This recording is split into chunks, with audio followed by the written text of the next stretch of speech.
অনেকেই মনে করেন দেশি মুরগির রোগ প্রতিরোধ ক্ষমতা অনেক বেশি, তাই এদের কোনো ভ্যাকসিন দেওয়ার দরকার নেই। কিন্তু হঠাৎ করে একদিন দেখা যায় খামারের সব মুরগি ঝিমুচ্ছে, সবুজ পায়খানা করছে, এবং দেখতে দেখতে একের পর এক মুরগি মারা যাচ্ছে।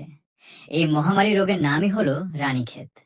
কেন এই মারণ রোগ থেকে বাঁচাতে দেশি মুরগিকে ভ্যাকসিন দেওয়া জরুরি এবং কিভাবে দেবেন, তা জানতে আজকের ভিডিওটি একদম শেষ পর্যন্ত দেখুন। প্রথমত, রানীক্ষেত রোগ কেন এত ভয়ঙ্কর? রানীক্ষেত একটি অতি সংক্রামক ভাইরাসবাহিত রোগ। এটি যদি একবার খামারে ছড়িয়ে পড়ে তবে 90% থেকে 100% পর্যন্ত মুরগি মারা যেতে পারে। আর সবচেয়ে বড় বিষয় হলো, ভাইরাসজনিত এই রোগের নির্দিষ্ট কোনো ওষুধ বা চিকিৎসা নেই, তাই এটি প্রতিরোধই একমাত্র উপায়। আর সেই প্রতিরোধ গড়ে তোলে ভ্যাকসিন। দ্বিতীয়ত, ভ্যাকসিন দিলে কি লাভ হয়? 1. মৃত্যু ঝুঁকি শূন্যে নেমে আসে। সঠিক সময়ে ভ্যাকসিন দিলে রানীক্ষেত ভাইরাসের বিরুদ্ধে মুরগির শরীরে শক্তিশালী ইমিউনিটি বা প্রতিরোধ ক্ষমতা তৈরি হয়। 2. আর্থিক নিরাপত্তা।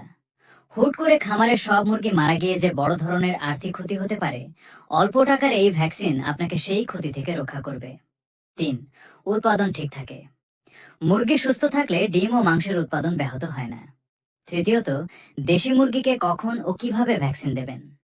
BCRDV চোখে দেওয়ার ড্রপ। বাচ্চা ফোটার 4 থেকে 7 দিনের মধ্যে প্রথমবার এবং 21 থেকে 24 দিনের মধ্যে দ্বিতীয়বার চোখে 1 ফোঁটা করে দিতে হয়। RDV injection. মুরগির বয়স যখন 60 থেকে 70 দিন বা 2 মাস পার হবে, তখন রান বা ডানার চামড়ার নিচে ইনজেকশনের মাধ্যমে দিতে হবে। এরপর প্রতি 4 মাস পর পর এই বুস্টার ডোজ দিতে হয়। মনে রাখবেন, ভ্যাকসিন সবসময় সম্পূর্ণ সুস্থ মুরগিকে দিতে হয়। অসুস্থ বা দুর্বল মুরগিকে ভ্যাকসিন দিলে হিতে বিপরীত হতে পারে। এছাড়া ভ্যাকসিন সবসময় ঠান্ডা অবস্থায় বরফে রেখে পরিবহন ও ব্যবহার করতে হবে, এবং সকালে বা সন্ধ্যার ঠান্ডা আবহাওয়ায় দেওয়া ভালো। একটু অসাবধানতার কারণে আপনার স্বপ্নের খামার যেন নষ্ট না হয়, তাই নিয়ম মেনে রানীক্ষেত ভ্যাকসিন দিন।